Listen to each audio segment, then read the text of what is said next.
हरे कृष्ण। अध्याय 2 श्लोक 65। प्रसादे सर्वदुःखानां हनिशा प्रजायते प्रसन्नचित्तो शाशु बुद्धि परिष्णिष्यते।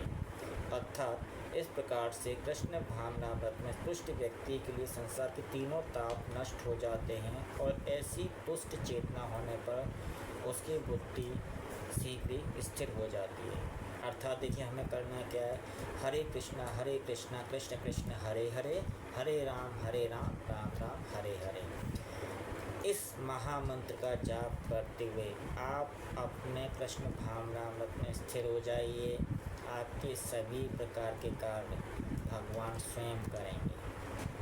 भगवान स्वयं आपको अपनी शरण में लेंगे और भगवान जब आपको अपनी शरण में ले लेंगे तो आपको किसी बात के लिए घबराने की आवश्यकता है ही नहीं। आप भगवान के सबसे चहेते बन जाएंगे और भगवान के चहेते बनने का मतलब तो आप स्वयं जानते हैं, अंतिम लक्ष्य तो हमारा वही है।